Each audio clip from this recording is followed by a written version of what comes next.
I know. Right, good evening, ladies and gentlemen and councillors.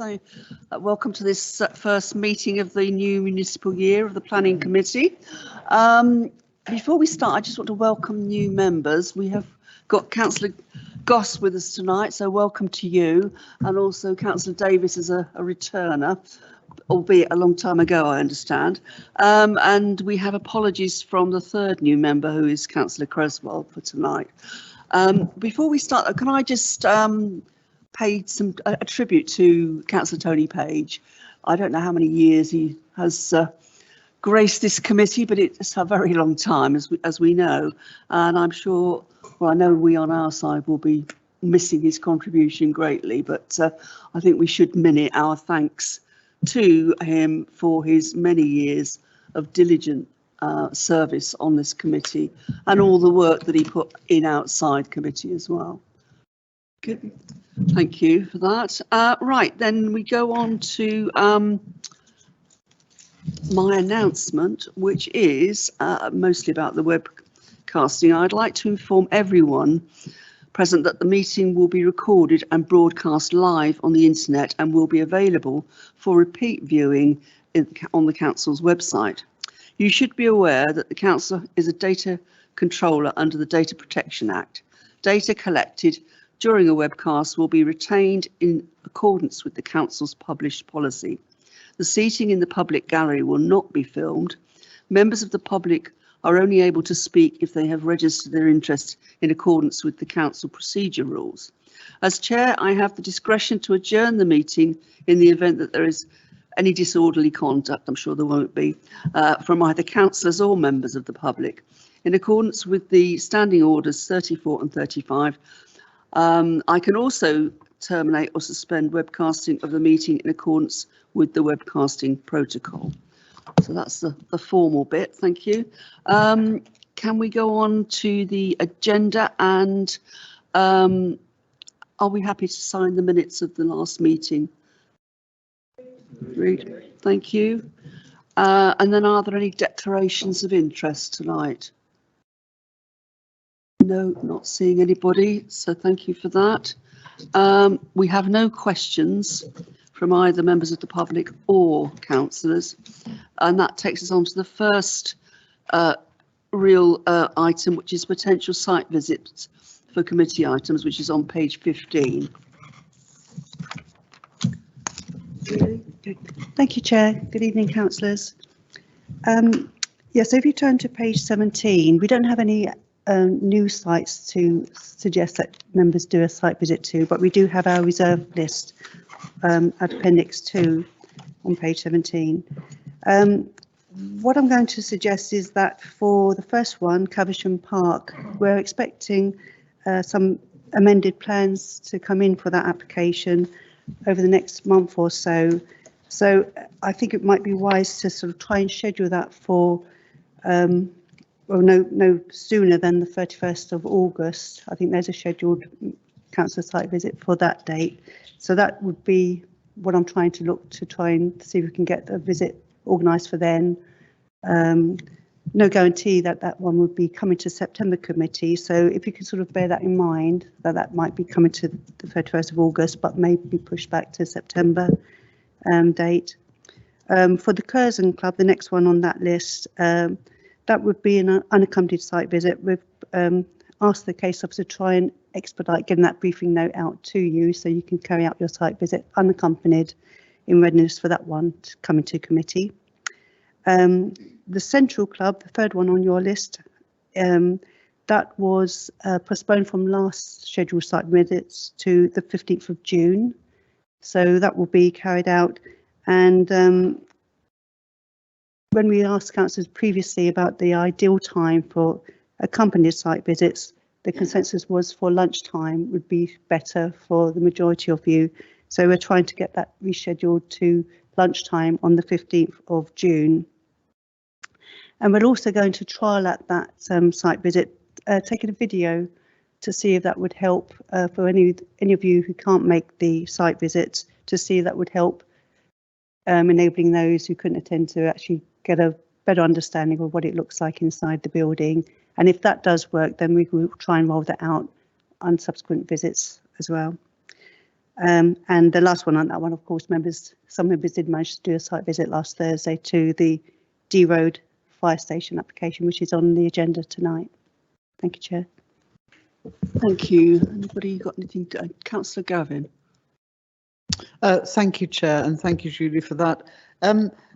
Curzon Club, could I just ask, because I think we agreed the unaccompanied visit back in December, and we've kind of been expecting the note ever since. So are we going to be getting that soon? Because it was agreed now nearly 6 months ago. That's really down to the negotiations with the agent. So we're expecting amended plans for that site. So obviously it would make sense if you are going to carry out a site visit to have the most up-to-date plans to do that with. So I think we are coming to a conclusion now on those negotiations. So I'm hoping that the case officer can now confirm that he's ready to share his briefing note with an extract of the proposed plans for that site. Thank you. Councillor Rowland, I think you were indicating. Thank you.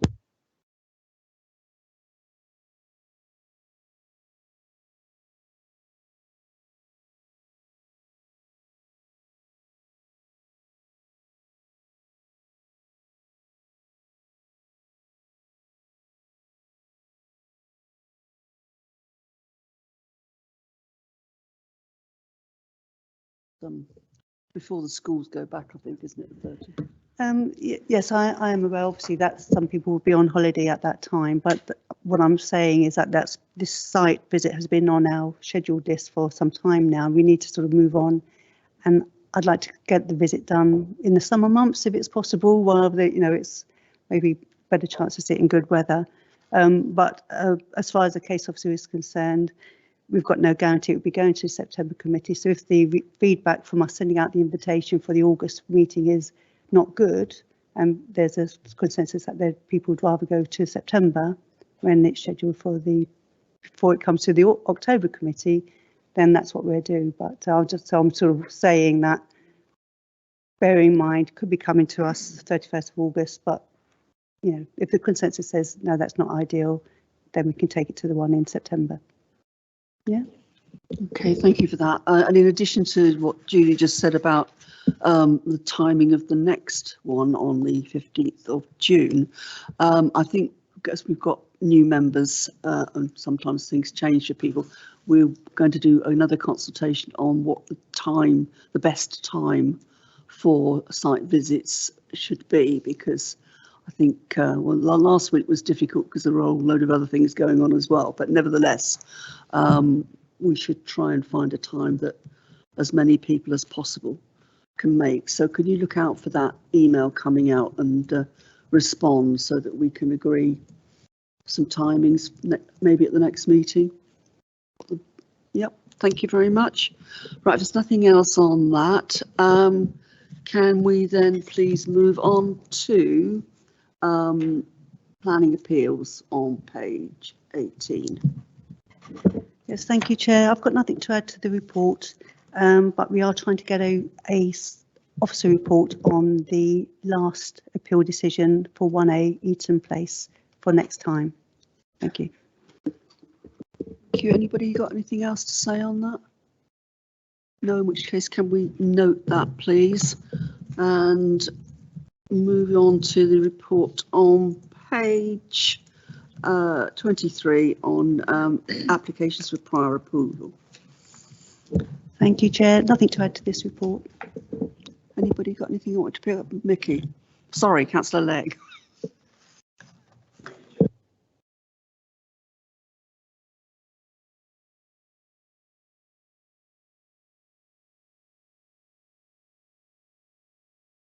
Sorry, it states that since additional prior notifications were introduced in May 2013 in place of applications for full planning permission, the loss of fees to the local planning authority has been £1,881,521.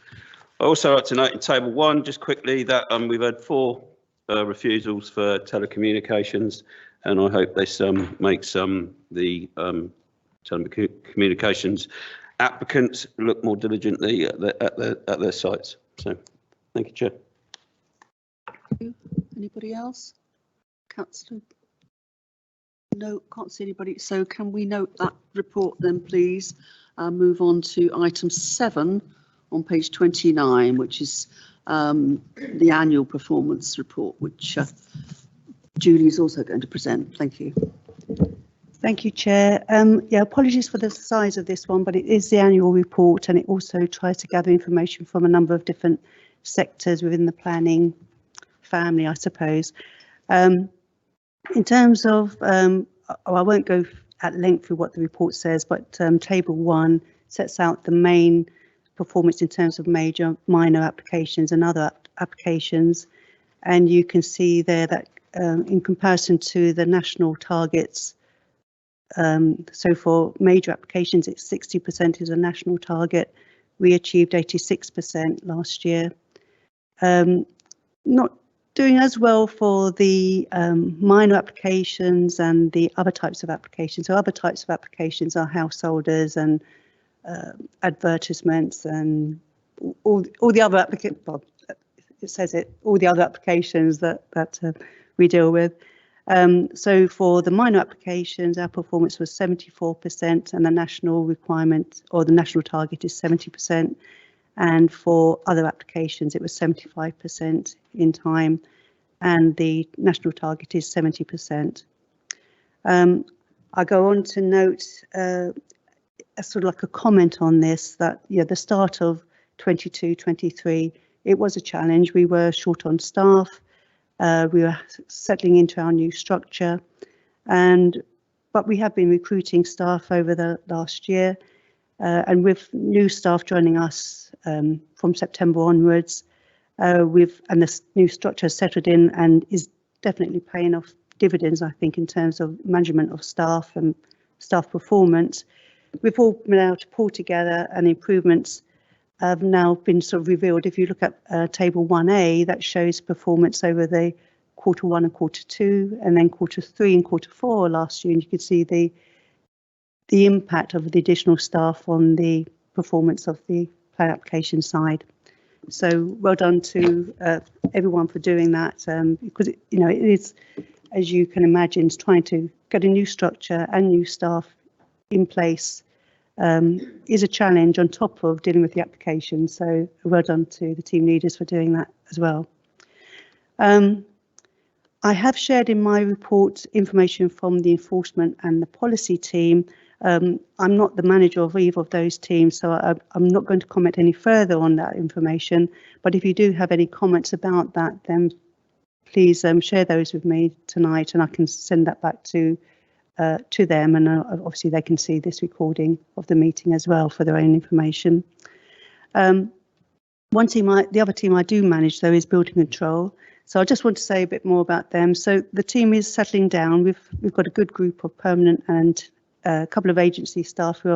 One particular agency staff has been with us for about 3 years now, and working very well. I've just appointed, actually his first date is tomorrow, as our new building control team leader. That's Paul Boland, and he's been working very hard with our corporate colleagues to, I suppose, sell the building control team to our colleagues, but also externally as well. The service has also engaged with the local association of building control to take on a seconded trainee surveyor, and I'm also recruiting 2 new trainee surveyors as well. We really need to get more people on the ground doing our surveying so we can match the offer that we're making to them, if you know what I mean. It's a hard circle to do. The aim is to develop our team. We want to provide a competent and effective service, providing expert support to corporate projects and private developers. And the main thing is to compete with the approved inspectors. In the town, we've got a very poor market share at the moment, and we want to change that around. So table 10 of the report shows the caseload for this team and our performance. And you can see that we are making an improvement in terms of our performance, in terms of also our fee income for that team. And that's the intention of that team and myself, is to improve that over the year. So thank you for that. And that's the end of my comments on the report. Thank you. Thank you for that. Councillor Lang, I think you were. Thank you, Chair, and thank you, Julie. Thanks for the report. Yeah, I noticed that there was a 10% drop off in certain applications, but I'm glad it's picked up in the last 2 quarters. Obviously, we recognise that there were staffing problems, and that's why we applied for more funding at budget and more funding for legal, more funding for enforcement, more funding for building control. And just so it's not a councillor confirming what an officer said, sticking up for council policy, the Home Builders Federation, which represents, I think, 80% of the SMEs within the country, also stated that 76% thought that it was staffing issues, current market issues in general, that were holding up applications. They also stated that 92% of small SMEs were unhappy with the current government's approach to housing and applications. So I thought I'd get that bit in as well. So happy with your comments on enforcement. More details coming across. With the what else have we got? We've got the. Bear with me. I've got a few more comments. Oh no. No, in fact, I will round it up because we said we were going to keep this short and sweet this evening, so we will. Thank you. Thank you for that. Councillor Williams, I think you were indicating.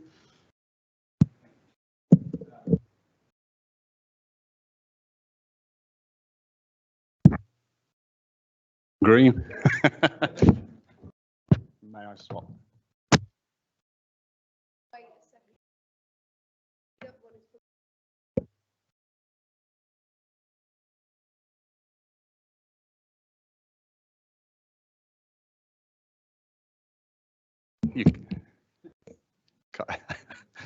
Thank you, Chair. I'll start again. I wonder if, because I haven't spoken yet this evening, if I could associate myself with your remarks on Councillor Page. And whatever you think of Tony Page, he will definitely be missed on this committee. I'd like to say thanks to the planning team. This seems like a good opportunity, the annual sort of report. I've seen the planning team work for the last 7 or 8 years now, and they're an incredibly professional, dedicated and hard-working team. Under-resourced maybe for what they're trying to achieve, but a great team, and they've helped me a lot over the years, so my thanks to them. It'd be remiss not just to focus in a little bit on the enforcement statistics. We had at the end of Q2, we had a backlog or an open set of cases of 537. At the end of Q3, 551, now 554. They're going up, and we have a backlog that at the closing rate that exists at the moment that would take a number of years to work through. I think this is inherited from a lack of resource and the pandemic combined. It's going to take additional resource and considerable focus to work through that. So officers have my full support in that. It's great to hear about recruitment, and I hope that will work through the backlog. I wonder, as the relevant officers responsible for enforcement are not here, do they report to a different meeting where we could raise these issues, or would they at some point come along to PAC and answer any questions we have? I don't know, but I'm sure they have the committee's support in working through that, what is considerable, over 550 cases, and we can see that at the end of 1920 there were only 200 open cases, so the numbers are significant. Thank you, Chair. Leng, I think you were indicating again, yeah? Yes, thank you, Chair, and thank you, Councillor Williams. I'll take on board your barbed comment about Councillor Page being deeply missed and me being here. So no, it's I said that we hope that we're going to get a report on enforcement brought to the SET committee. I think Councillor Gavin was going to ask about that. With enforcement, I could say, because the outstanding cases, I think, on the latest ones is actually 573. I could say that the rate of increase is decreasing. I don't know whether a previous party has said that, but I take on board your comments on enforcement, and it's an ongoing project. What I will say about your bits about your comments about investment is you voted against the very budget that provided or abstain from the budget, which provided the very investment for legal, building control and the planning department. But as we tried to say with the Planning Applications Committee, as we are, we should try and not keep it, which is what I was trying to do. But if others do respond, I will respond in like. Thank you, Chair. Thank you. Councillor Gavin. Thank you, Chair. Can I commend officers for managing to stay above the national requirement levels through a very difficult period of staffing shortages, so that our performance, although it dropped from previous years, was still meeting national standards. And I think that is to be commended given the staffing circumstances. So well done to the whole team. I think enforcement continues to be an issue, and I think everybody would agree with that. Councillor Williams has talked about the numbers, but the report also outlines the level of investment that we're putting into improving that situation, both through legal and direct officers in enforcement and building control, which of course is to be welcomed.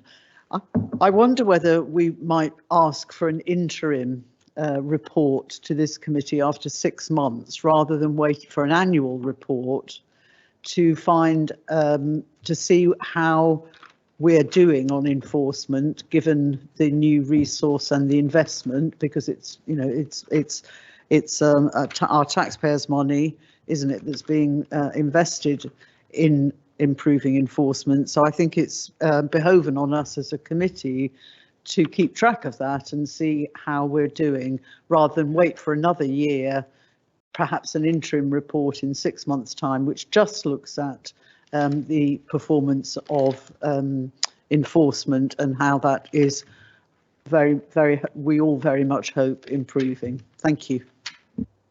Thank you. I think that's a really good idea. I'm sure we can take that back, and that could be the opportunity then for the enforcement team to come and speak to us as well. Do you want to respond to that? Yeah, I'm sure that would be a good idea. As we speak, we are going through the last stages of the new principal enforcement officer joining Reading Borough Council. I think the job office gone out. It's just a matter of the checks and stuff that go on before somebody can join the council taking place. So I think it would be appropriate. I'm sure Catherine would like to bring a report. Catherine Lewis, who manages the planning enforcement team, will be bringing a report to committee to sort of explain the new structure that they have, and also to explain, you know, their ideas for how they're going to tackle the backlog and how they're going to sort of review. We have an enforcement plan. The last time that was produced or reviewed was in 2015, so it's ready to be reviewed again. And so, but until she had her team ready, it wasn't appropriate to do that. So with the new principal officer joining, she'll then be in a better place to come to you with, this is the problem we've got, and this is our proposals for getting out of the problem and dealing with enforcement cases more, I suppose, more swiftly in the future. Gavin.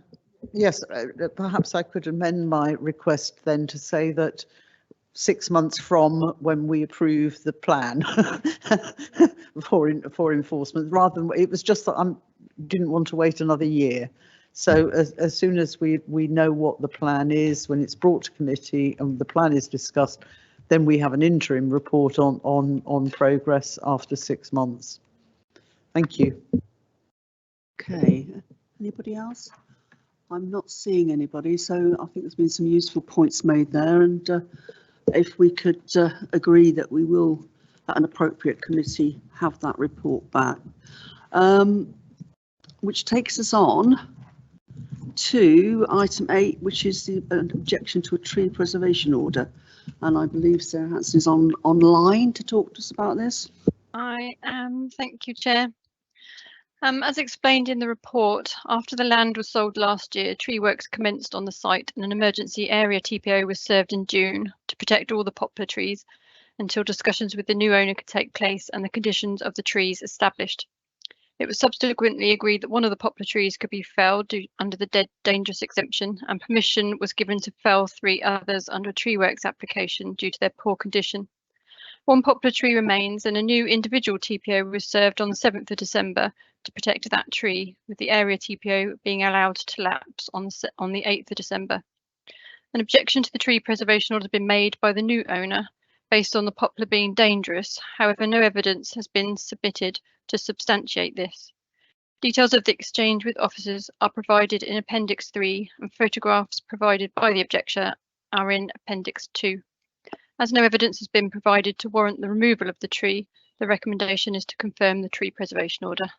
Thank you. Thank you very much for that, Councillor Davis. You're the ward councillor. Yeah, I am, and thank you, Chair. These trees were in my ward. I mean, I wasn't on this committee before now, but I mean, I'm grateful to the committee at the time for the swift action in what they took to put tree preservation orders on those other trees, and I hope we will get replacements for those trees in time. And as far as this one's concerned, it's really important. Like, it's one tree, but every tree is really important in our climate emergency context that we have. And when we agree to remove a tree, it needs to be backed up. It would need to be really backed up by evidence that it needs to be removed and that it shouldn't be preserved. And they are clearly, from those email exchanges, we can see that that evidence wasn't there. It certainly hasn't reached the threshold that we should not place a TPO on. So I'm fully supportive of it. Thank you. Not seeing anybody else, can we agree that we will confirm that TPO as asked? Yes, can we see all those in favour? Thank you. Oops.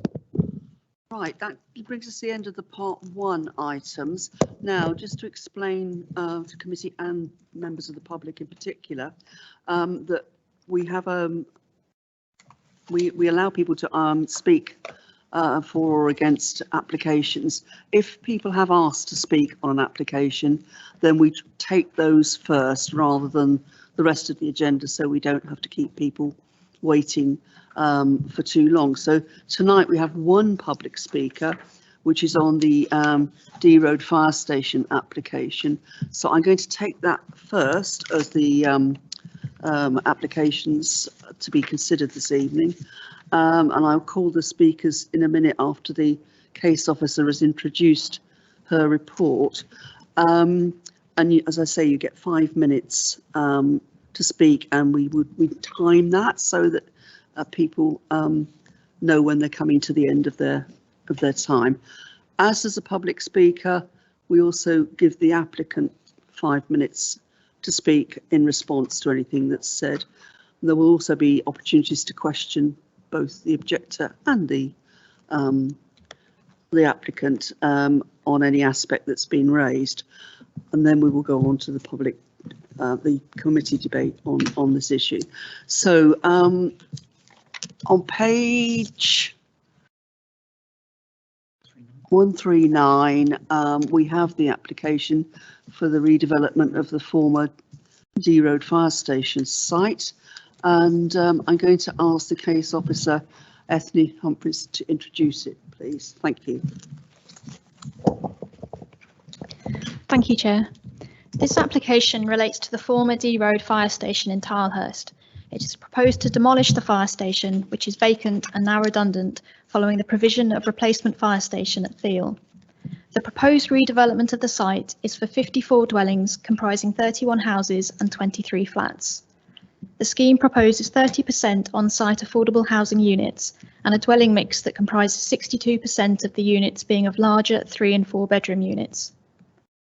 In terms of affordable housing delivery, it is proposed that all 6 of the 3-bed affordable houses will be provided prior to occupation of the 11th market dwelling, and the remaining 10 affordable flats will be provided prior to occupation of the 26th market dwelling. This will be secured in the legal agreement. Following pre-application discussions and further revisions received during the course of the application, the proposed development now also includes an area of good quality public open space with a good number of trees and soft landscaping proposed across the site. The update report notes that since the publication of the main agenda report, 4 more trees have also now been incorporated into the scheme along the Spey Road frontage. Overall, the design provides for a suitable transition between the suburban semi-detached properties existing on D Road and the larger scale, higher density properties of Spey Road.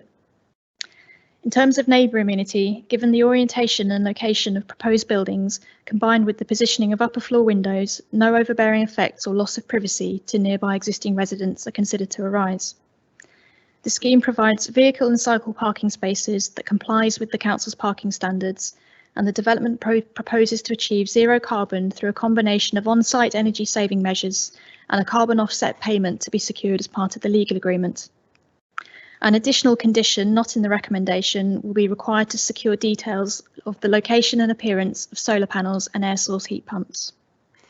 Overall, the proposals would be a positive addition to the regeneration of the wider D Park area, and as such are recommended for approval as set out in the recommendation on pages 140 and 142 of the main agenda report, and to also include a condition relating to details of solar panels and air source heat pumps mentioned earlier. Thank you, Chair.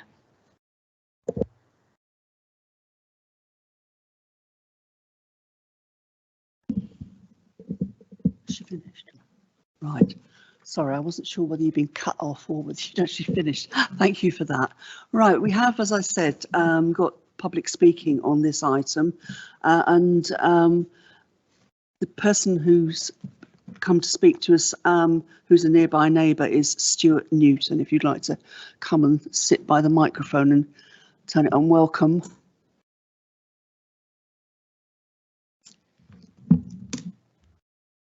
Has it gone? Has the light gone red? Yes. I think so. Good. Good evening. Yeah. Right. So would you like to tell us who you are and what your interest is, and then we'll start timing the 5 minutes after that. Good evening all. Thank you for having me first of all. Yeah, my name's Stuart Newton. I live in one of the semi-detached properties on Spey Road. So my back garden backs directly onto the fire station. I live there with my partner and 4 young children, 4 girls, sorry, 3 of them under the age of 6. And we moved into the property 7 years ago. Thank you. So we'll start timing the 5 minutes now. So over to you. Thank you. I believe I speak on behalf of some of my neighbours as well who didn't manage to respond to the letter or the correspondence as quickly as I did. But our main concern is security. As our back garden backs directly onto the fire station, it's the possibility of having people able to look directly over our garden, directly through to our patio and through some of our windows in our property as well. And also the fact that when the fire station was there, obviously has a secure location and a secure property, and with the new design plans, we believe that it would just give scope for people to have easier access to our garden and to our property. On top of that, I'm not sure of the timescales for the build and for the regeneration, but obviously having young children playing in the garden regularly throughout the year, obviously the effects of such a large building and such a large activity taking place is obviously going to have a knock-on effect with some of the standard environmental issues you have in your building, so the noise, the dust, etc. as well. I am an account manager for a leasing company, so I work from home quite often. I'm regularly having meetings on Teams, and again the additional noise. Again, I'm not sure for how long a period it's going to be, but the additional noise and sound is going to affect my day-to-day job as well. Other things such as parking as well, and I appreciate there are going to be parking spaces for some of these new residents, but with 54 dwellings and some 3 or 4 bedroom properties, I'm quite confident there's not going to be enough parking for all the residents in there, which is going to have a knock-on effect to the parking on Leven Street, which is just runs adjacent to the proposed site, and also in Gairn Street as well, which is already beginning to be overpopulated with vehicles. The other issue is for simple things like waste collection and bin collections. So when you walk further into the D Road estate, which are more densely populated, than the Spey Road area is at the moment, but will be similar to this when the proposals are finished. You can see there's a problem with waste collection. There's often bins that are overspilled, a lot of bins that are out, and rubbish that has spilled over into the street. And again, that is a concern with obviously vermin and rats that can obviously build up in those areas. And they are our main objections, our main points. Okay, thank you. If you'd like to stay there for a minute, because committee members may have questions for you, just to clarify something. Anybody got anything they wanted to ask? Councillor Emberson. Yeah, I was just going to ask if you could extend on the overlooking concerns you have, because you touched on it, but just explain it a bit more in detail from your, because I know your garden backs onto it, just helpful for us to understand how you feel you'll be overlooked. Well, at the moment, obviously, yeah, the back garden backs directly onto that area. So what we are concerned about is that, especially with the initial proposals where there were going to be some high-rise flats there, that people can continuously be overlooking into our back garden. And from an elevated position, you can then see directly through our property, through the patio doors in the back as well, and also some of the, obviously, the bedroom windows that are at the top of the properties as well. So, as I say, when we moved into the property, that was the one area which didn't have any additional flats. There are some flats on the left-hand side on Leven Street, and we just feel that we're going to be more, as I say, boxed in with additional flats and additional residents surrounding ourselves, and being able to look down on us from an elevated position. Any other questions? Councillor Yeo.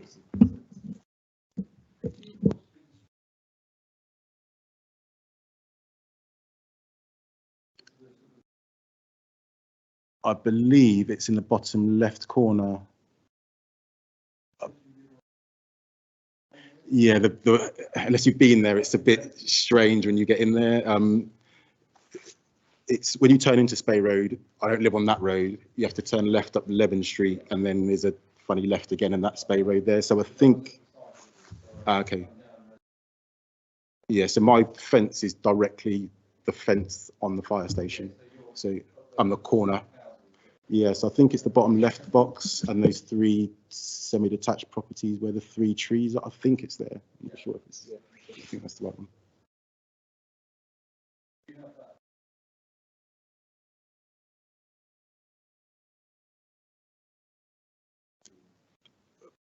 I live. That's correct. Yeah, that's right. Sorry. So our bins used to be situated in there. So the collection used to come round the back there and empty all the bins from there. But now we've had to move our bins from there to the front of our houses already. I'll say a bit more about bins later. Yeah. I don't see anybody else indicating at the moment.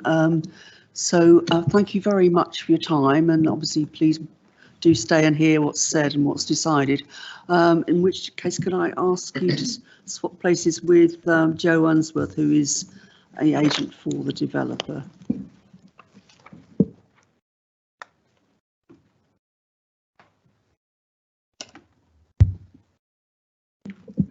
Good evening. Would you like to tell us your role and who you are, and then we'll start timing your 5 minutes. Thank you. My name's Jo Unsworth, and I'm speaking on behalf of the applicants, Bellway Homes. Is that all right? Can you hear that? Is that a bit better? How's that? I'll start again. My name's Jo Unsworth, and I'm speaking on behalf of the applicant, Bellway Homes. We fully support your office's recommendation to approve this application, which would redevelop a redundant brownfield site in a highly sustainable location to provide much needed affordable and family housing to meet local needs. The scheme would comply with the requirements of the local plan allocation. It provides an opportunity for physical regeneration of a site which is no longer required as a fire station. Indeed, the site has been vacant for 18 months now, and the applicant is keen to deliver its regeneration as soon as possible to prevent any further instances of antisocial behaviour and encampment which have occurred since the site has become vacant. The scheme before you would deliver a total of 54 high-quality new homes. 16 of these, or 30%, are affordable, the mix for which has been agreed with the Council's housing officer and is policy compliant. 62% of the dwellings would be for families, having 3 or more bedrooms. The scheme before you achieves a balance between making efficient use of the site, delivering a focus on family accommodation, and providing high-quality landscaping and local open space. Each house would have a garden. The apartments would have a dedicated area of communal open space, and an area of public open space is provided on the Spey Road frontage. The design of the scheme provides a transition from the existing 4-storey flats on the Spey Road, Leven Street frontage, and the lower density housing on D Road and Spey Road. The 3-storey townhouses and apartments fronting Spey Road would not cause issues of overlooking or loss of privacy, as they are set back from the site boundary and separated by existing on-street parking. Indeed, the layout and separation distances would meet or exceed the policy requirements in this regard. Your officers have concluded that the scheme would integrate comfortably with the adjoining built area and secure a high-quality design of benefit to the locality. The new dwellings will include a range of sustainability and energy efficient measures, including fabric first measures, insulation, glazing, etc., and the use of air source heat pumps for the apartments and photovoltaic panels for the houses. These will bring benefits of lower energy bills for future occupiers, and through these measures the scheme would secure at least a 55% reduction in carbon emissions over Building Regulations Part L. To secure net zero performance, the remainder of the carbon reduction will be secured via a financial contribution in line with the Council's policy. Throughout the process, Bellway have listened to local residents, councillors and officers at Reading Borough Council and sought to make changes wherever possible to address the feedback received. In particular, the number of homes is reduced from 63 to 54, in line with comments from the planning officers, and with a consequential increase in the amount of green space and amenity space proposed. Bellway have amended the parking to the houses fronting Spey Road to provide parking courts instead of individual bays.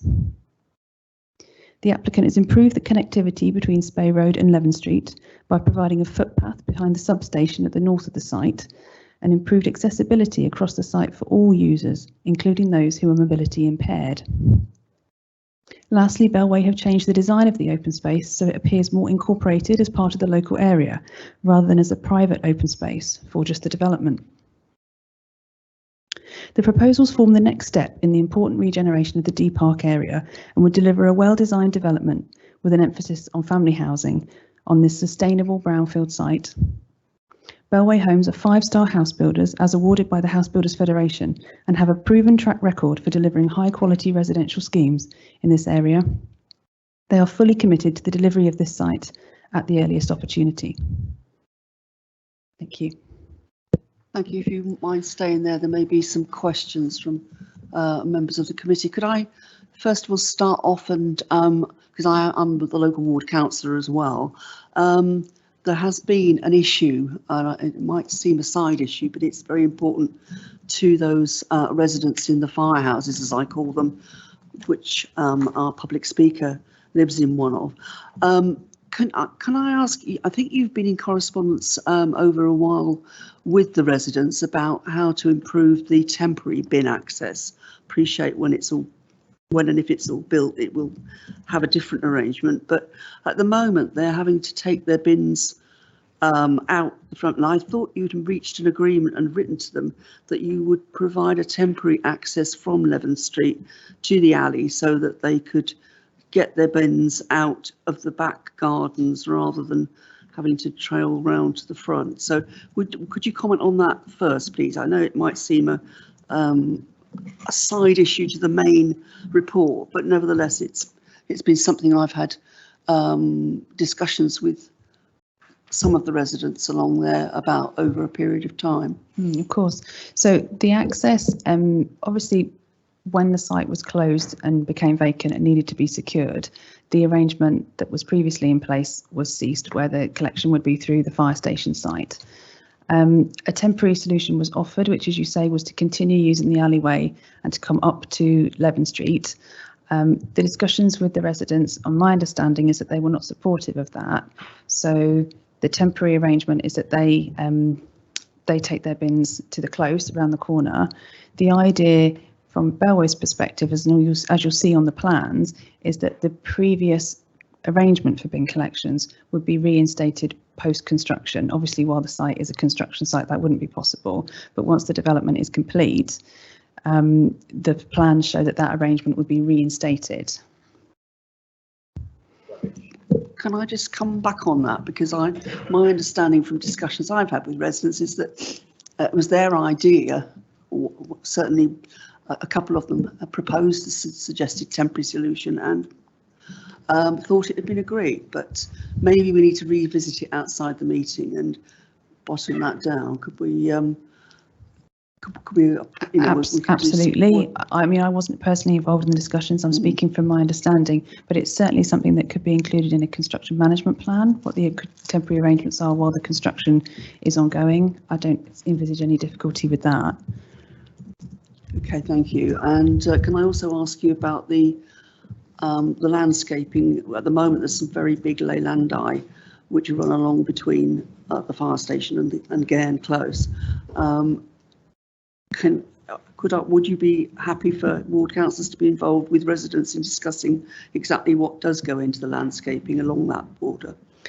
Absolutely. We've got a condition that would be attached to any grant of planning consent for hard and soft landscaping scheme. What we've shown is an indicative scheme, but the detail is yet to be agreed, and that would be undertaken through discussion with officers and members through discharge of condition process. And my third point was to say, when we've got the construction method statement, I'm sure you're aware that there are 7 local schools which use D Road, Spey Road all the time for getting to and from those local schools. And have you got a track record of abiding by the times that you're allowed to move traffic and so on during the construction? Because it is going to be the construction time that's going to be the most disruptive for local residents generally. My understanding is that Bellway are part of the Considerate Constructor scheme, and so where that is conditioned within that construction management plan, then obviously that would be adhered to. Thank you. I think Councillor Williams, you were indicating. Thank you, Chair. I was going to ask about the construction method statement, but I think you've covered that. Thank you, Chair. And my second question was going to be that our report 672 notes that a green roof is proposed and is secured by condition. I wonder if you could tell us a little bit more about the green roof that is proposed within the scheme, where that would go. I can't see, so I'm here. Hello. Where that would be on the plan, and if you have any details at this stage, or if that's just an idea that will come through in the details later. Would you like me to point it? I can show you on the plan if that's helpful.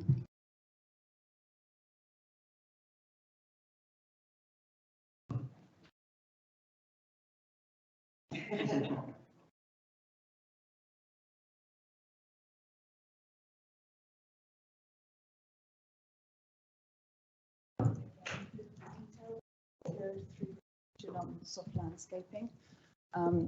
It's not proposed to be publicly accessible. It's a green roof rather than open space. It's a landscape function. Thank you very much. Chair, is the landscaping and so on something that would come back through you as ward councillors? Well, I'm going to ask for that, yes. I'll be quiet then. Be surprised to hear. Right, Councillor Emberson. Thank you, Chair. I just wanted to come back to the overlooking point. You mentioned it's policy compliant, but do you reckon you could expand on how you... I appreciate it's policy compliant. I've got a report in front of me and I'm sure planning officers will come back on the overlooking, but I'd appreciate any additional comment you have in response to the objector. So with regard to the firehouses, as they're called, the scheme has been amended. Part of the revisions which were undertaken pulled the apartment building back from that boundary and reduced the massing in that particular area. If that is that the area that you were particularly asking about? Yes, so that's and there's obviously the landscaping in the area of communal open space is again on that boundary to pull that back from the relationship with those existing houses. Councillor Ennis? Yeah, does that cover the points made by the residents about the problems that they may be perceiving on they're seeing on the development about overlooking? Our view is that the scheme is policy compliant in that respect. But I just want to, I think it's important. Yeah, that's fine. I think it's important when we've got residents who've got issues and concerns that we have to be sensitive to their concerns and answer, you know, rather than just to say blanket policy compliant is how, if, you know, possible to get some reassurance, because you made the effort to come out tonight and was very eloquently explaining the concerns, the valid concerns, and it's a good chance for you to do that. So, you know, I'll ask you again, is there possible reassurance we could get?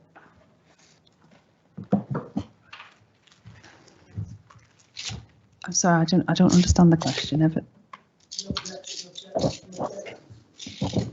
Made a point about being concerned about overlooking. The question is they were talking about the bottom left. You may be talking about the bottom left, but you were looking at the other end. With respect to where the parking areas are, sorry. Yeah. I think what Councillor Ellis is saying is, like, you know, rather than just saying policy compliant, it would be helpful to understand from if you know what the residents spoke extensively about how he feels he will be overlooked. So rather than just saying policy compliant, it would be helpful to have a response, if that makes more sense. Well, we have sought to amend the scheme through the determination period, and that has involved discussions with the Borough Council officers and with residents. Again, to pick up on those concerns. Chair, I don't know if the planning officer might want to come in, because, you know, I looking in the report and it's just mentioned the once, so it'd just be helpful to get some context and have it verbally confirmed that, you know, overlooking is not a concern. I appreciate it's in the report, just not much information. Shall we, we'll let Zunworth answer any more questions, and then we'll ask the case officer to come in on that. I think that's absolutely right. Councillor Hornsby-Smith. So could you confirm that what we're looking at now is two distinct areas of the site? The area at the top, which has got the little dip in, is the area that's down from Gen Close, is that right?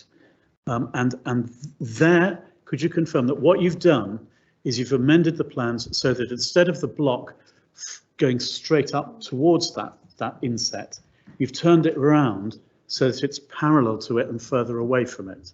And can you confirm that at the bottom left of the plan on Spey Road, that what we're looking at there is six houses which are 2.5 stories high, is that right? And then in front of those can you also confirm that there is an area of landscaping and also an area of parking before you cross the road, before you get to the back garden of the objector? That's correct. Thank you. In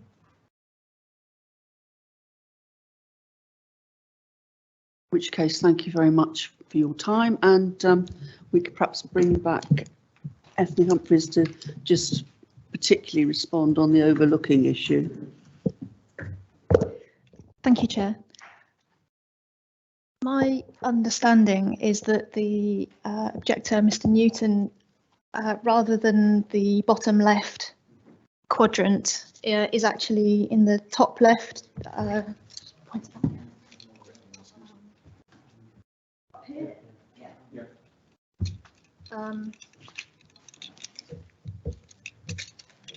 Right, yes, that's my understanding of where those houses are on that he's referring to. And so this element of the flats here is more than 20, 30 away from that back. And it's that furthest element closest to the road that has upper floor windows. But they're policy compliant in as much as they have, in terms of policy CC8, which suggests a minimum distance of 20 metres. They significantly exceed that. Thank you, Chair. Sorry, can I just, where is Leven Street on that? Is that the far right? Do you want me to, I think I know.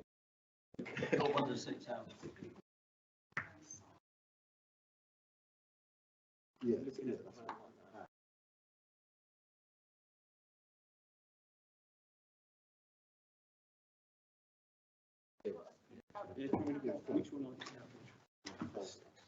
Chair, I know this is not normal, but the residents here, of which there are 3, do not feel consulted with by Beltway. This is the problem. Just want that minute in. Like you're saying, you spoke to the residents, but I don't feel I've been spoken to. I've had leaflets dropped from my door, but no one's attempted to consult with me.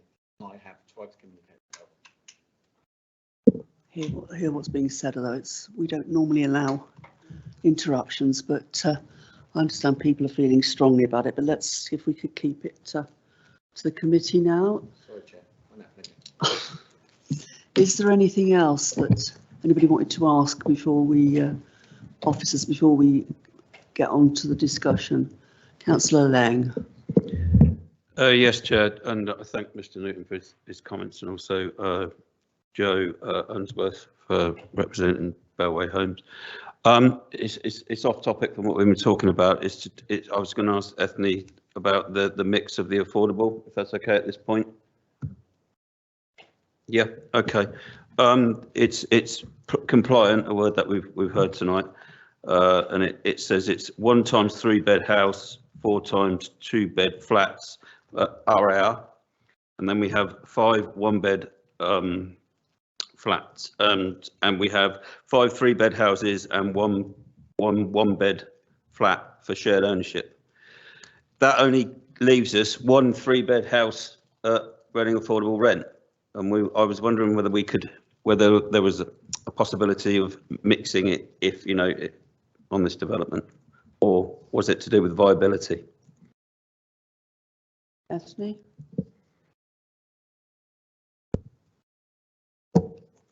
Thank you. The proposals were discussed with the housing team as to the tenure and the mix that we would most like to see. There weren't any viability submissions submitted with the application. Okay, so the possibility is that it could be changed because it was on housing need, and I would suggest that there's more of a need for houses renting affordable rent than there is for houses at shared ownership, of which there's 5 3-bed houses for shared ownership and only 1 3-bed house at renting affordable rent.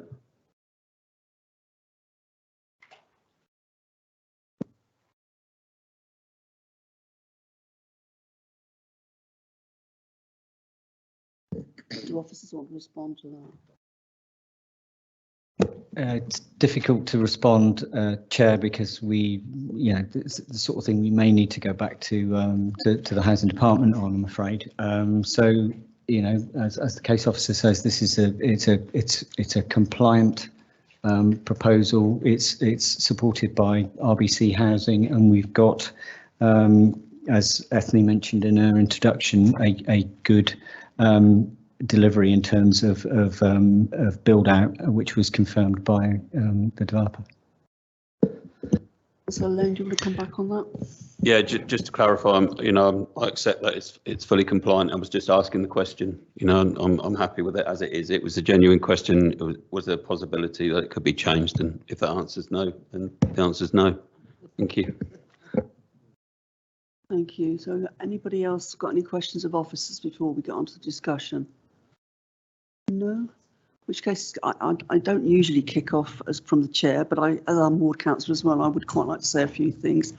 I mean, it's inevitable that this site was going to be developed as housing. It's the fire authority decided to vacate this site about 10 years ago. I think it took them quite a while to get around to doing it, but they finally went 18 months ago, and it's been sold and as expected, we have this application.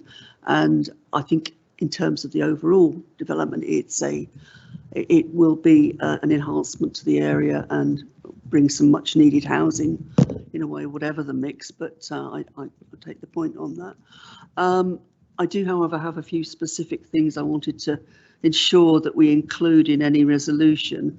Firstly, I'd like ward councillors to be consulted on the construction method statement because, as I said, we've got we have a number of schools in the area, all going to school around the same time and coming home from school. So I would certainly like to see the detail around traffic movements being stopped at those peak times for local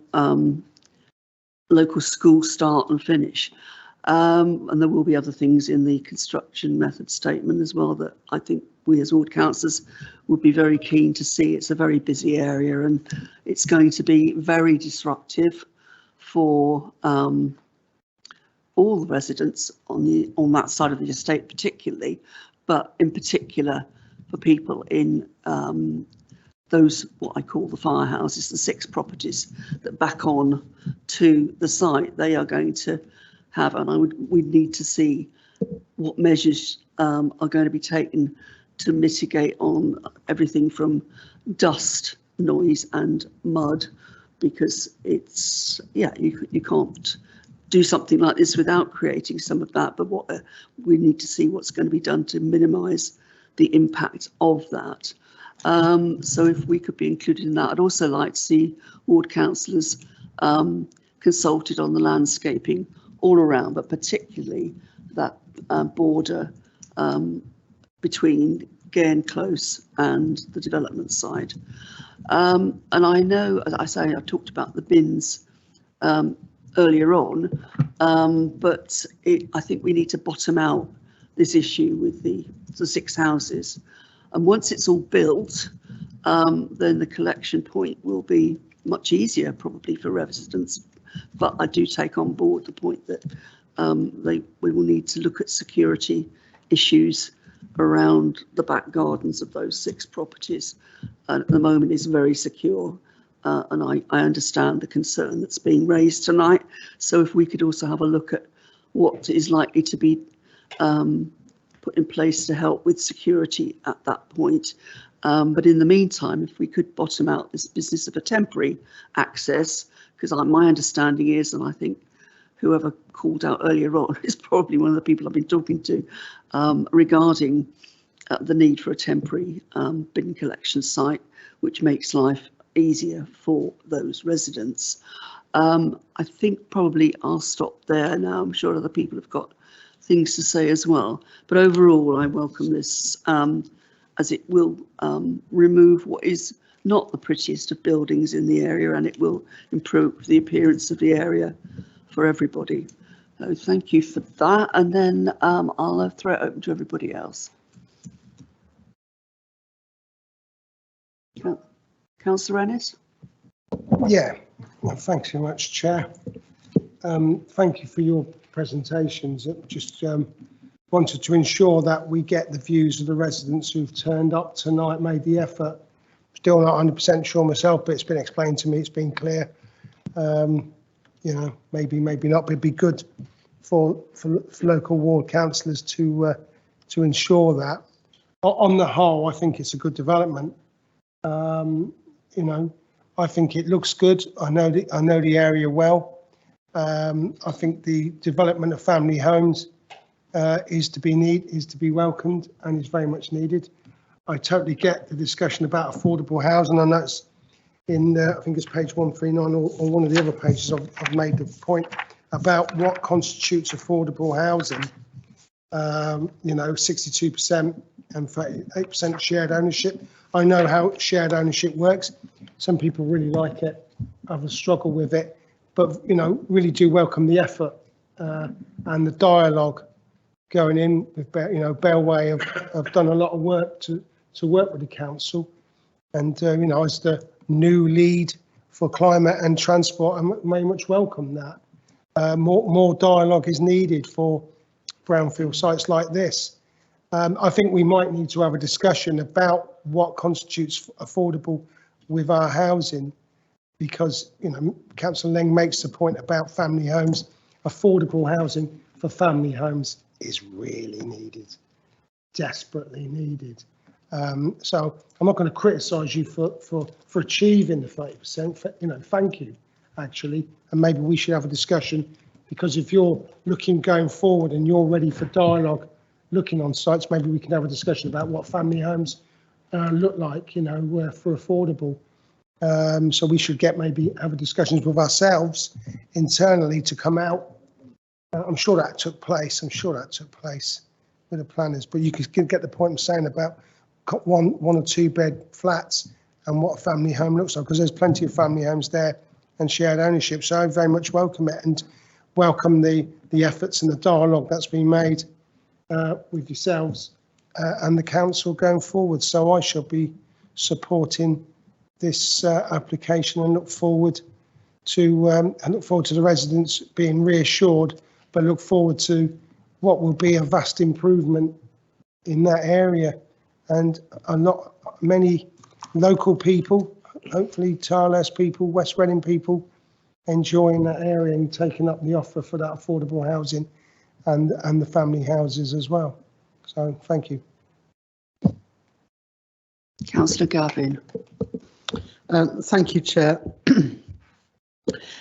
Actually, your memory is slightly wrong, Chair. This was first identified as a site for sale in 2008, and it was part of the D Park planning brief. So way back then, it was designated that this would be part of the redevelopment of D Park. So in a sense, it's one of the last pieces of the jigsaw puzzle of D Road, and it's a brownfield site, which is what we should be building on, of course, rather than building on open green land. And it's worth reminding ourselves what the planning brief said for D Road, and it's outlined on page 151.67 in point 67. And my view is that actually this scheme fulfills those aims and ambitions. So I welcome it. The site itself has been empty since 2021 and has unfortunately attracted some unwanted attention from traveller groups, and the site was a mess when we went on the site visit. It was littered with broken glass, and there had obviously been considerable damage done to the buildings. So it did not look good. So it's identified in the local plan as housing. So I think what I've tried to establish is that this is a place to build houses and has been agreed on many different levels. I think the developer needs to be commended for the way in which they have worked with planning officers, how they've listened to views that have been expressed from officers and the local community, and have made changes to the plans. I very much hope that that boundary is not as we think it is, and that it is all set back, and that the viewing, the overlooking, which seemed to be an issue, is actually been addressed. And I think that the integration of these open spaces are well designed and will create sort of an open, airy feel. The proposed housing split, as we've already discussed, is policy compliant. And of course, we welcome the 30% affordable homes. The houses that front onto D Road, I think that the design is really good, because the houses that front onto D Road are two-storey houses, and they face other two-storey semi-detached houses. So they're a continuation on the D Road of the same sort of street scene. I welcome the additional trees that the developers at the last minute have found. If they want to find some more and pop them in, then we'll welcome those as well. I think the site currently is covered in tarmac and concrete, broken glass and so on. So there can be no doubt that with landscaping, with gardens which are small, but they are the gardens back onto each other. So it for the houses, so that the aspect will feel more airy than perhaps the smaller garden might indicate. The point is that we are going to enhance the biodiversity of this area, which currently is completely lacking. The higher density flats at the back of the site mirror the height of the similar blocks on Spey Road, and actually had some similarities in design as well. Not the same, but they kind of mirrored those, and therefore will integrate. As has been alluded to by other comments, this is a major development, and in an established residential area, there's bound to be disruption and to neighbouring properties and to the whole area. So I welcome the very detailed list of conditions which have been included in the report, and hope that we can get through that phase with as much cooperation and working together with both the developer, the council and the local community to minimise the disruption to the neighbourhood. I think this is a strong application and I will be supporting it. Thank you. Thank you. Councillor Emberson. Thank you, Chair. Just briefly, completely support what Councillor Gavin has said, and I won't regurgitate the same. I just think it's really important that at committee we allow residents to come and air how they feel about these things. That's why I asked the questions I did. I didn't have the reassurance from the applicant on the overlooking, but I'm grateful to the planning officer for providing that. And I've found my papers, the paragraph, it is more than just the one sentence on overlooking. I was reading further down the page, and just pleased to note that the upper floor windows are proposed where they're closest to the boundary. They don't have the upper floor windows, and I know the officer said about the 20 metres distance from the boundary as well, and you know the applicant mentioned being compliant with the policy, which I fully appreciate. I just wanted to get my head around the overlooking because that's what we heard from residents. But otherwise, likewise, very happy. And when I was reading it more generally, you know, tick, tick, tick throughout, and grateful that we're bringing a site back into use. I just wanted to get my head around the overlooking before, you know, just waving it through. So glad we've got over that and glad to see this application, and I'm minded to grant approval, Chair. Thank you. Councillor Moore.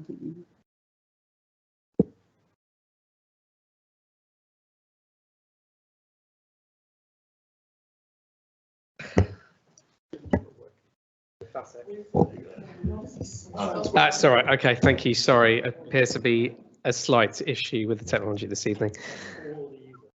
Oh, the user. Thank you, Councillor Davies, for your interruption there. Thank you, Chair. As Councillor Gavin said, this has been a long time in the making, from 2008, I believe.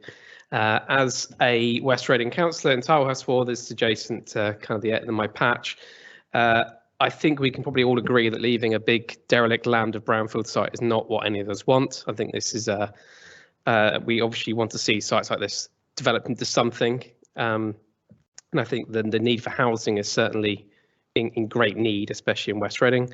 Especially pleased to see sort of West Reading and the D Park estate, you know, over time is getting progressively improved, and more developments and more interesting things happening.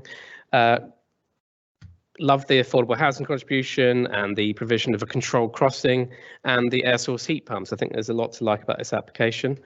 And I especially welcome the, having heard from the objectors and residents, I especially welcome the involvement of ward councillors, you Chair and your colleagues, to try to work with local residents to mitigate and assure them by working with planning officers and the developer to try and work through any concerns they may still have after today, but I will be supporting this application.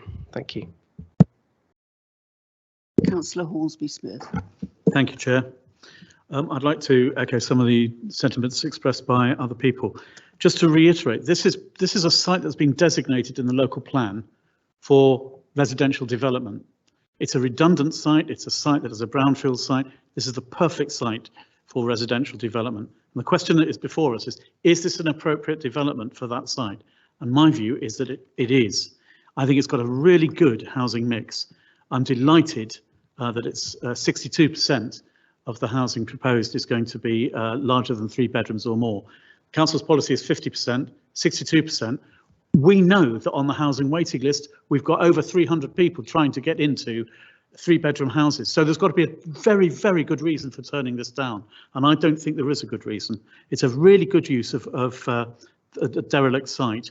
And I like the infrastructure. I like the fact that there is going to be a pedestrian crossing. It's going to be near the shops. The parking provision is good. It's compliant on affordable housing. OK, you know, Councillor Lang has made the point that some of the mix we might want to sort of see if we can do something with that. But basically, it's a really good plan. I went on the site visit and I was very impressed with the efforts made by the developer to try and alter and amend the orientation of one of the blocks in order to take on board the legitimate concerns of local residents in order to minimise that impact. And I'm satisfied that the distances between their houses and their back gardens and the massing of the block is an appropriate way to develop this. I think the heights are sympathetic to the area generally around the Deep Park estate, and I don't think there's an impact on. I don't think it's an undue impact on the neighbours. I love the way that this developer has collaborated with the council to model for other developers as well, because the plans have been amended, they've been improved, they've been changed. The developer has been responsive. I think this is good. The only thing that I'm not totally convinced by is I think that the public area is quite small. But on the other hand, this site is really quite close to existing parkland, so I don't think that impacts on residential amenity. I particularly also like the provision of electric vehicle charging points. Each house is going to get one, and 22 of the 25 spaces for flats. That's way above our policy requirements, and I welcome that because it shows that this is future-proofed development, and I think it's responsible development, and I would very much like to support it. Thank you, Chair. Thank you. Anybody else? Oh, sorry, Councillor Lang. Yeah, thank you, Chair. I thought about coming because might have seemed I was a bit negative at the start, but I was intending on speaking at the end anyway.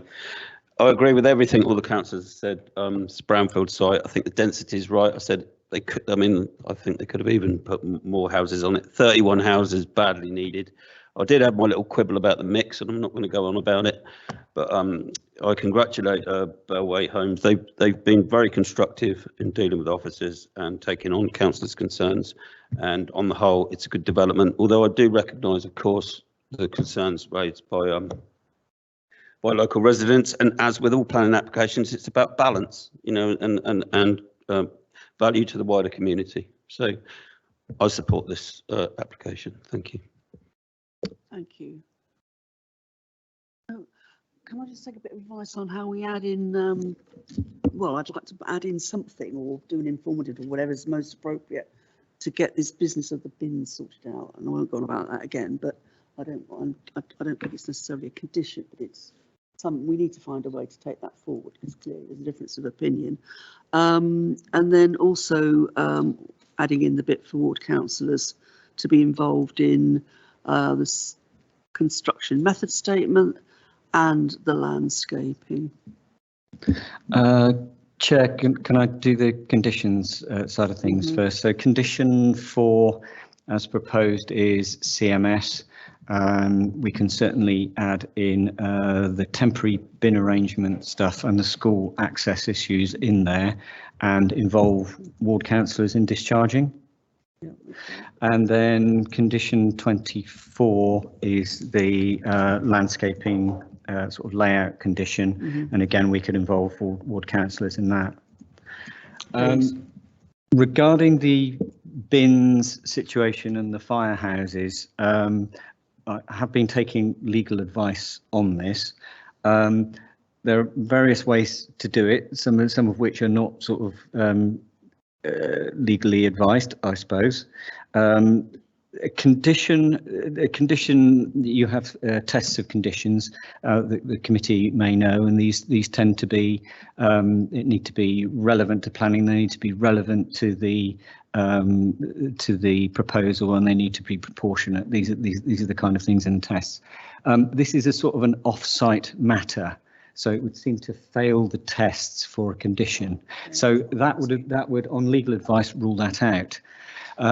That leaves either the sort of continuation of an informal arrangement, which seems to have persisted here over many years, and I don't know if there are any sort of legal formal arrangements for that in place. I don't know if there are any covenants or access rights or anything to do with that. So there may or may not be that side of things. We haven't brokered with the developer the chance of putting this in as a clause in the legal agreement. We could ask them now if they wish to do that, and if you would wish to go down those lines. But that would be the way to do it, in that we couldn't use the condition option, I'm afraid. Okay, now I thought you might say that. I suspect, probably given the response we got earlier, people who are here tonight are not the ones that we need to be talking to about. And I hope that, having heard what's been said tonight, we can very speedily resolve this, because as I say, it's been dragging on for months. So can we just do it as some sort of informative? I was going to say that, yeah. Yeah, that'll be all right, won't it? Yeah. Okay, sorry about that. It seems a bit parochial, but it's an important, it's affecting the lives of 6 households. So it's important to try and sort that out. Right. Chair, I'm not sure that Ethne mentioned the change of the date for the Section 106 agreement in the update report. Sorry, thank you, oh, yes, Nikki. Yes, well done. There's one mentioned in the update report, but it's not in the recommendation, so that needs to be changed as well. Okay. Right, on the basis of all that, can I see all those who are in favour of approving this application? That is unanimous. Thank you very much.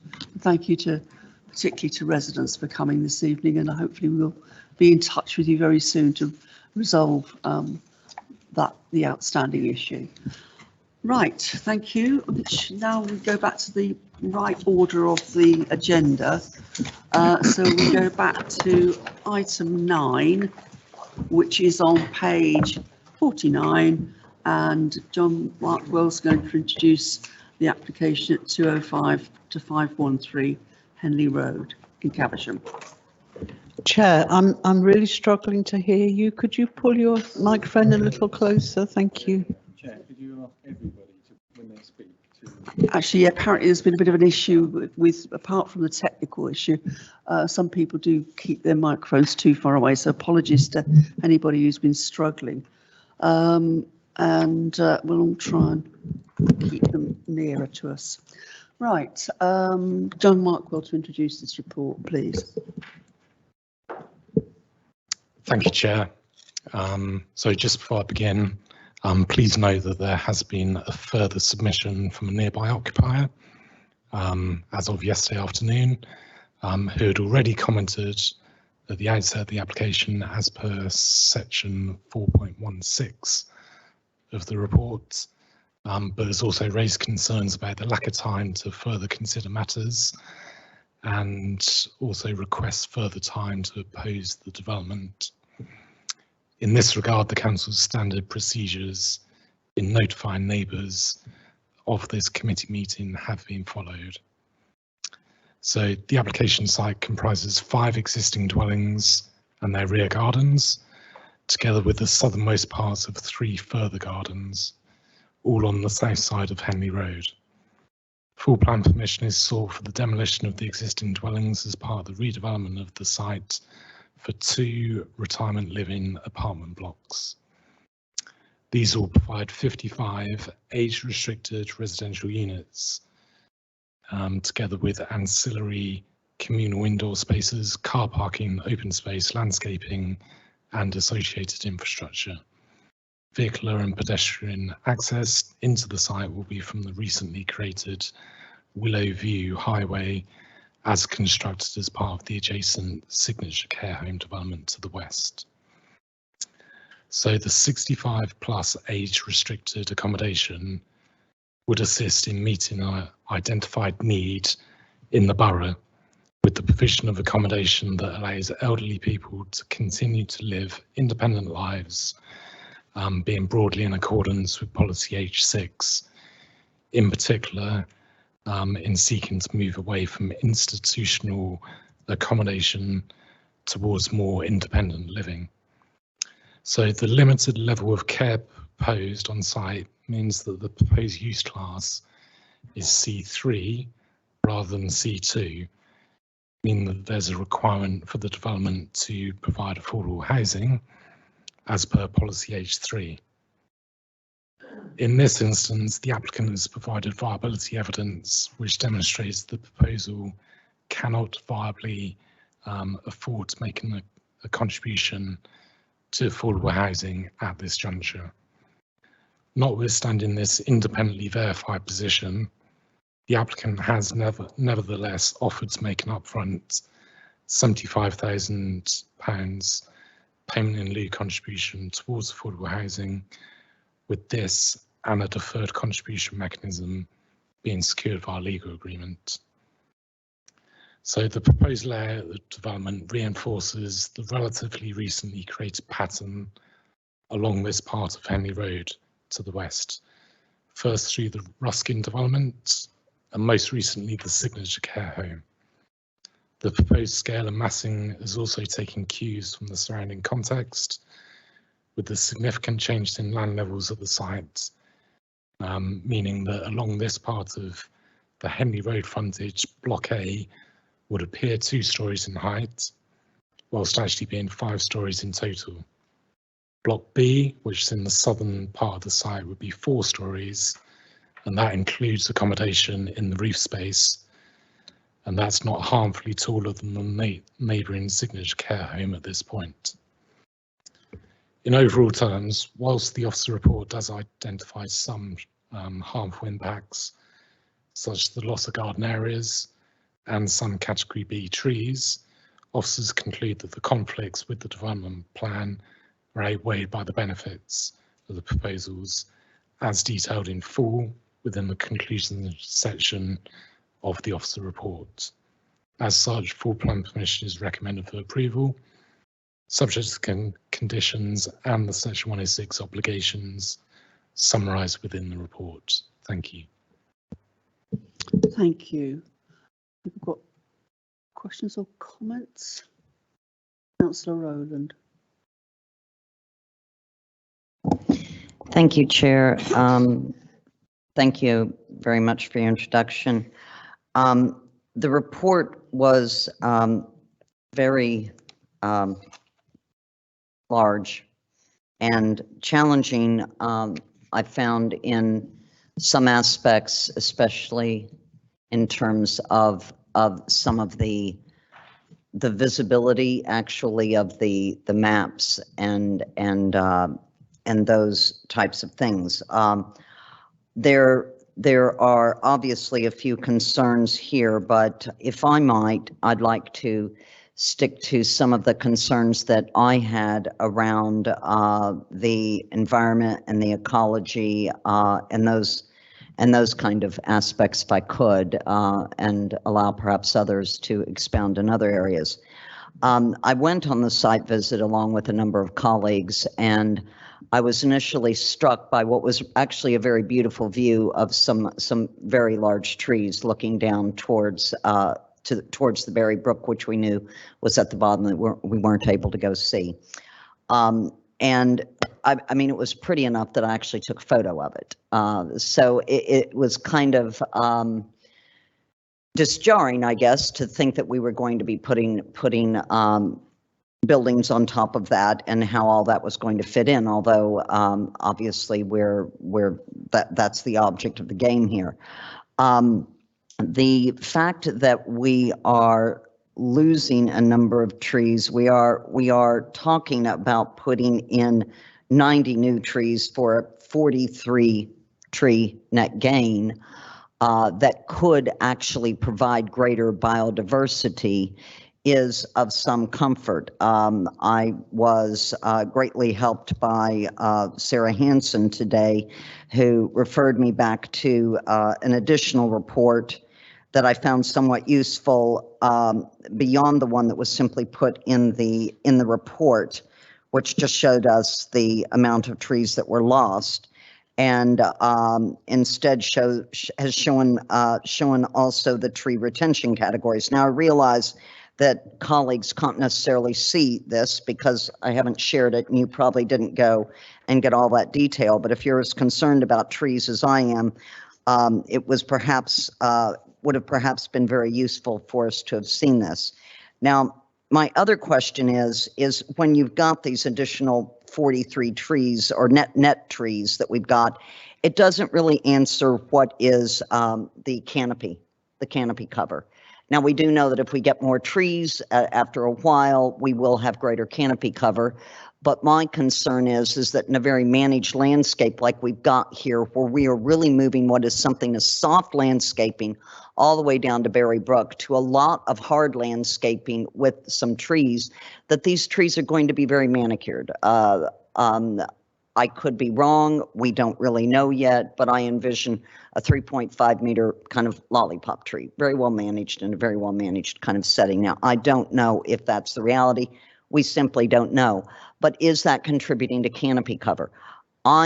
This is very densely, it's got a very dense canopy. The area down towards the bottom of these sites, it is a very dense canopy leading down to Berry Brook.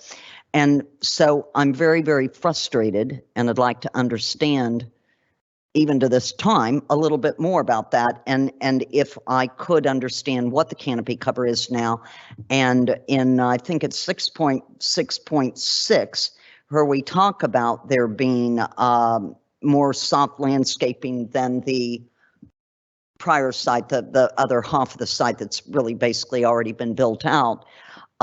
It says that the soft landscaping is greater on this side, but I don't know. I don't really seem to understand this. This looks like a lot of hard landscaping to me, and it looks like we're building onto something that's already more hard landscaping on top of Berry Brook. We're adding on another site with a lot of hard landscaping, and we're also allowing a road to go further east for possible future expansion. So what it looks like to me is we may be facing a whole level of development here along Berry Brook. Now, the other thing that this talks about, but I can't really feel that I'm getting an answer, is about flood mitigation. And so that's talked about in section 4.7.2 and 7.1, which was not entirely clear to me. I realized conditions 32 and 33 kind of address that, but I guess I really would like to ask some questions or understand better how we're going to so much hard landscaping, we're going down to Berry Brook. How are we not going to be having flooding there? And I don't feel like I've really got the answers on that, and that is indeed frustrating. I wish that there was someone that could technically answer that for me, but that's another question that I've got. I recognize the softer landscaping down at the bottom. I commend the wildflower grassland planting areas and all of that, but I just don't know or understand whether Berry Brook isn't going to constantly, with all of this additional hard landscaping, start to overflow. How does that really work? So I'm left with a number of questions wherein we are putting in development along this ridge here. Is it really going to work? And I think that there are still questions like in, I believe it's 6.6.6, where it still says that we don't know a lot of these things. And I also realize there's conditions throughout. And we also are talking about biodiversity. I mean, just to actually make a little lighter point, if I might, the reptile relocation scheme, I I don't know if anyone ever really went back in and got that. I've got to read this out. Slow worms will be carefully collected by hand and surveyors who will wear gloves at all times. The size, sex, and age of each slow worm will be noted so that a summary report can be issued at the completion of the translocation exercise. Now, frankly, I found a bit of a laugh at that. I understand this is serious work, but I don't. It's all very frustrating to me. I mean, we are taking something that has really been rather untouched, and we're trying to put a lot of hard landscaping and structure here. I wish the developer were here. Unfortunately, the applicant that was, or the person that wanted to object didn't feel they had sufficient time, so we couldn't invite the developer here to find out why exactly they designed the entire the layout of the property the way they did, to not perhaps respect more of the overall canopy cover that we have there. So I'm sorry, I'm left with some questions still, and I will be quiet after that. Thank you. Thank you. I don't know if officers want to respond to that at this stage, although I have got Ward Councillor Robinson, so maybe we take him first and then you can respond to some of these points later. Councillor Robinson. Thank you, Chair, and thank you, Councillor Rowland. You were basically mentioned quite a few things I was thinking in terms of this application. I mean, when you actually look through the report, one thing that strikes me is about the water. In 4.14.4, it states that Thames Water has identified an inability of the existing water network infrastructure to accommodate the needs of the development proposal. This hasn't been addressed at present, so Thames Water recommend a condition to ensure all water network upgrades required to complete it, or that a development and infrastructure phasing plan has been agreed with Thames Water. I see we have a condition, number 21, that says preoccupation completion of water network upgrades or the details of a Thames Water agreed development and infrastructure plan. What I'd like to understand is exactly what does the latter mean in effect, because I would have thought that any major infrastructure project should take place before the actual commencement of development instead of after the event. So there's that. Obviously, another thing that struck me was in 4.16.10. Some neighbours sold part of their back gardens on the understanding that a smaller, more sympathetic development was planned, for which planning permission had originally been obtained. Indicated that neighbours would not have sold had this proposal been put forward initially. So there is a feeling, I think, amongst residents that they have been a little hard changed in terms of what they were expecting and what they now have in front of them. So again, I mean, on a materialistic basis, I can't really turn around and say no. However, this is an application which I feel, you know, certainly has questions that need still to be asked. It is a shame the developer's not here to answer them.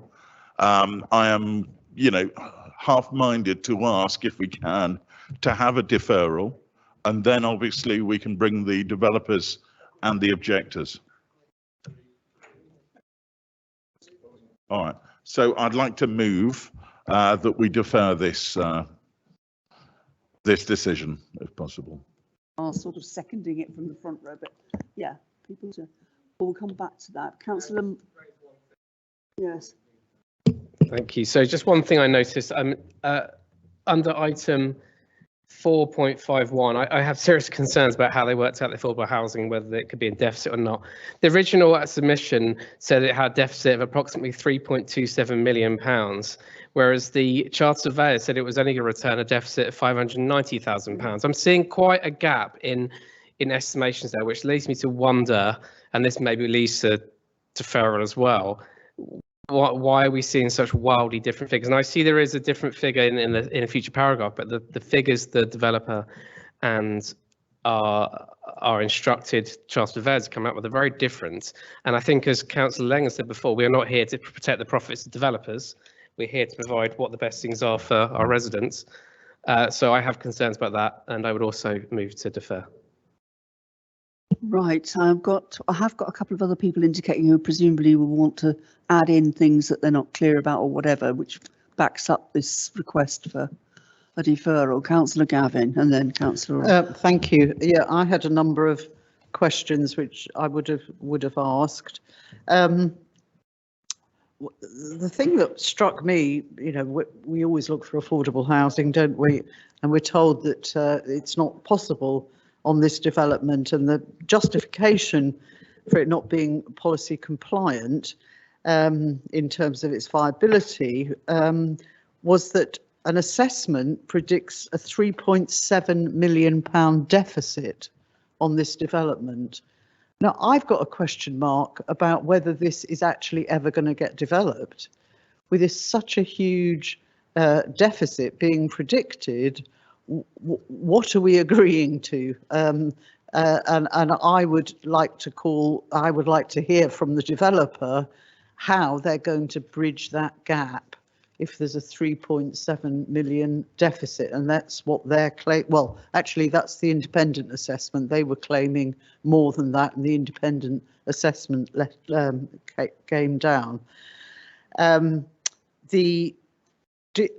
would also have asked about the design or the suitability of this site for its intended purpose. I understand that the plan has actually gone to some lengths to try and make it accessible, but there are aspects to this is that over 65s will get older, and as they get older they will get frailer. And there is a huge number of steps in this development. It's on quite a significant slope. I know when we marched up and down that slope, it caught my breath. So I just wonder how suitable the site actually is for an older person's site and development.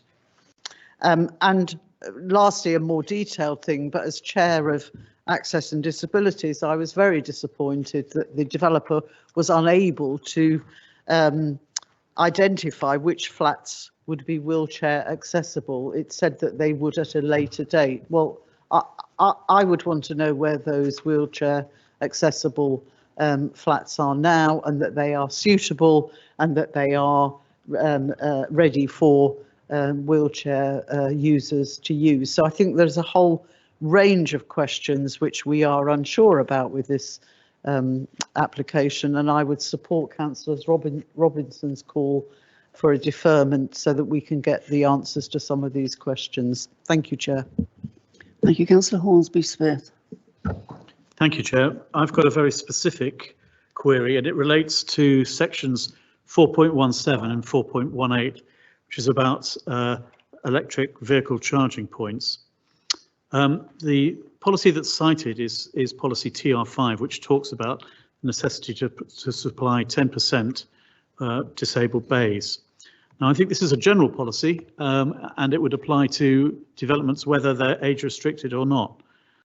Now, 4.17 talks about, therefore, that being policy compliant in this general policy, that there are 6 disabled bays provided for 55 dwellings, and that there will be six of these bays. Of these 6, all of them are supposed to be equipped with electric vehicle charging points, according to 4.18.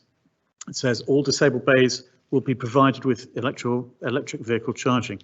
So all of the charging points that are to be supplied occupy all of the disabled bays. So if you are not disabled and you have an electric vehicle, you cannot park. You cannot charge your vehicle. What are you going to do? It seems to me that there is a clash there, and it needs to be something that's resolved.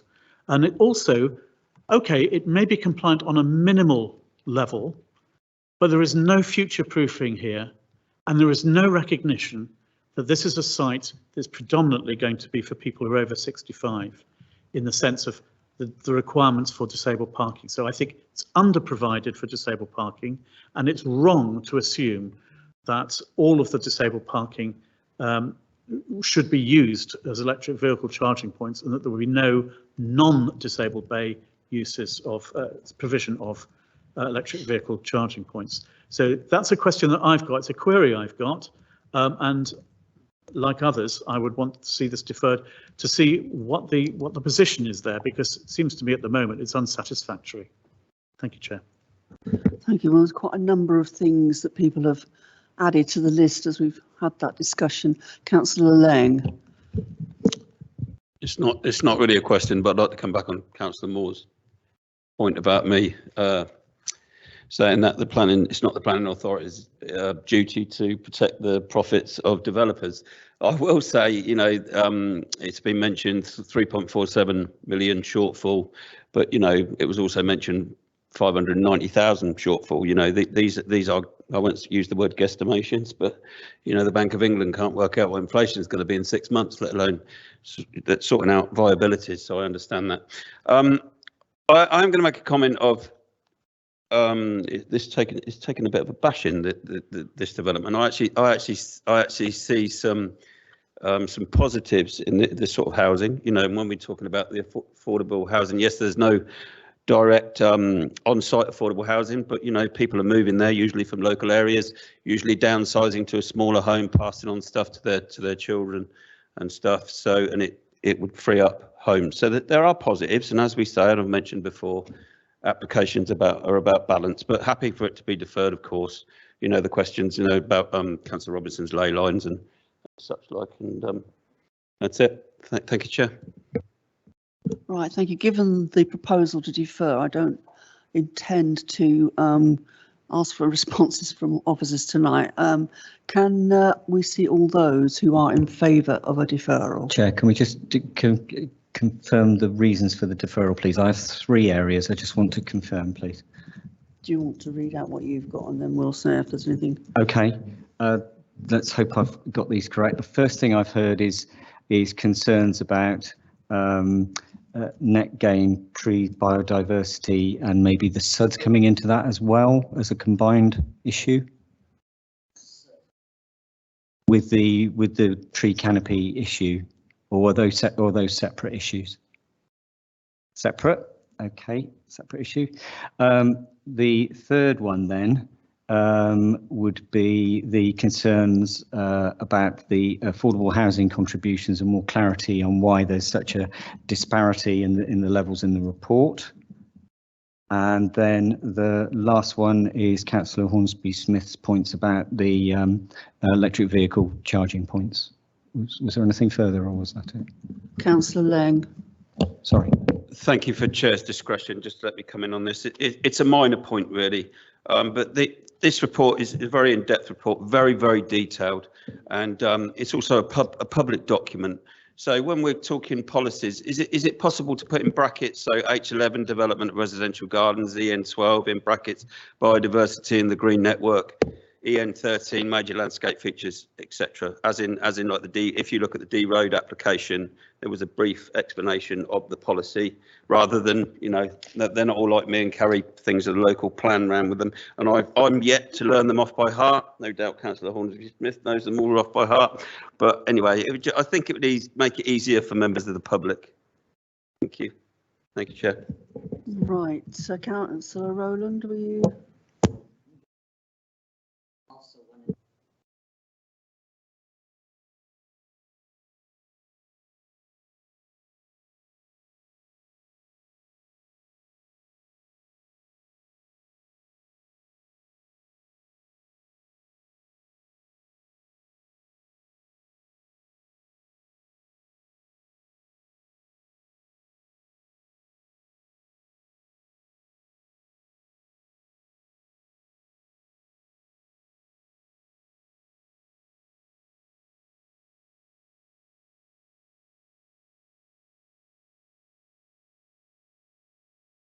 Right, I think that's captured everything. Councillor Robinson. I think there was another element about potential flood mitigation that, oh, it's part of that. All right, good.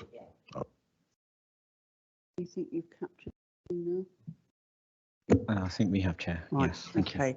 So can I see all those in favour of a deferral? Thank you. That is unanimous. And there's only 3 weeks to the next committee, so you know, if we can try and get those questions answered and for next time, that would be helpful. Thank you very much. Right.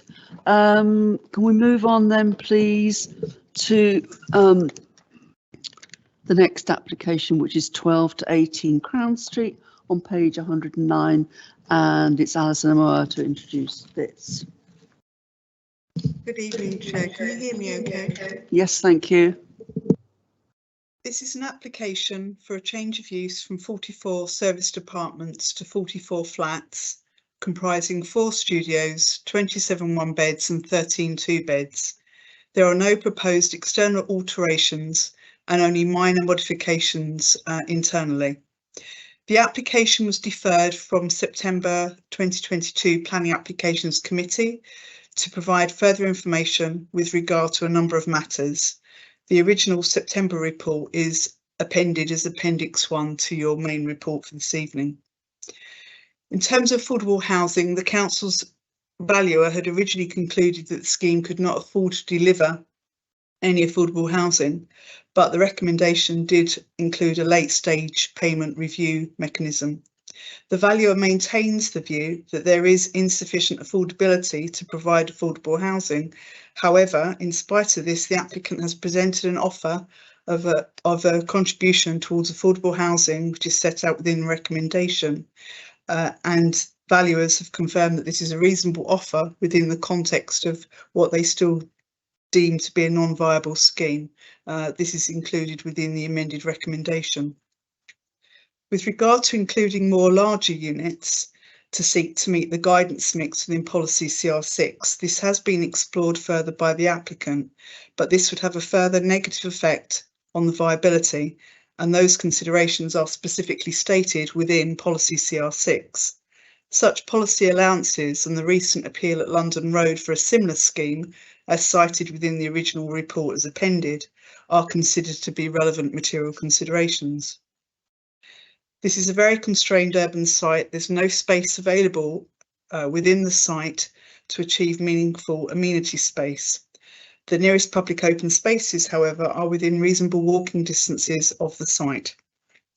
The parking provision would be retained as existing with 8 car parking spaces, and Transport have reconfirmed that they have no objection to this level of parking within the central location where there is the availability of alternative modes and existing parking restrictions. Additional conditions are now included, requiring details of a green or brown roof and to require the inclusion of suitable sound insulation between units. Subject to the recommended conditions and the completion of the Section 106 agreement as listed in the report, with changes from the September report shown in bold, the application remains as recommended for approval. Thank you, Chair. Thank you very much. Any comments, questions? Councillor Lang? Not really any questions. It was more of some positive words about the application, really. I should try anyway. Obviously, this was. Thank you, Alison. It was obviously this was deferred back in September. I'm always very conscious in the background of the appeal. You know, that's foremost in my mind of 2327 London Road. So that's where we are. We've got 88,000 upfront affordable housing contribution. That works out at £2,000 per dwelling. Obviously, the mix and viability we didn't get any movement on. I was also the amenity space. I have slight concerns about that. You know, walking to the Forbury Garden, etc. I'm trying to say some positive words here. I do apologise. The parking, yes, I accept that. The green roof, very good. Pleased with that. Brown roof, and that's it really. I support this application as it is now, bearing in mind the previous appeal on 2327 London Road. Thank you. Thank you. Anybody else? No, I'm not seeing anybody. So can I see all those in favour of approving this application? Thank you. That's unanimous. Thank you. And that takes us on to the last item, which is School Road Tilehurst, and I'm welcome to a long wait, sorry, for your first outing to Planning Committee. Joel Grist is new to the council, and this is his report, so over to you. Thank you. Thank you, Chair, and good evening, councillors. The site is located on the corner of School Road and Downing Road, with a mix of residential, school and commercial buildings in the local vicinity. The site comprises a 2.5-storey building with a retail unit on the ground floor and residential uses above. The application proposes to change the use of the retail unit into a single dwelling. Construction of the building was approved in May 2002, as detailed in the planning history in paragraph 3.1 of the committee report. A similar scheme was also allowed on appeal in September 2002, however, officers do not consider this scheme was implemented. The proposal will also include some fenestration alterations involving the installation of residential windows and brick infills. The majority of the building has been constructed, however, the retail unit remains incomplete.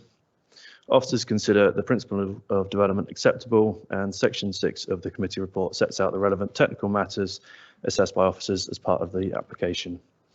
An off-site financial contribution towards affordable housing has been agreed with the applicants, and the officer recommendation is for approval, subject to the relevant conditions and completion of the section 106 agreement as set out on page 167 of the agenda pack. Thank you. Thank you very much. Councillor Moore, you brought this to committee as the ward councillor, so do you want to go first? Yes, thank you very much, Chair. So I'll just bring the committee's attention to the previous application for this development, which was refused by planning officers with a statement for one of the reasons, in the absence of a completed legal agreement to secure an acceptable contribution towards the provision of affordable housing, the proposal fails to contribute adequately to the housing needs of Reading Borough, contrary to policy H3 of the local plan and the affordable housing supplementary planning document. That this was refused and then was overturned by the planning inspector, and now they've obviously worked out that the retail unit was not viable.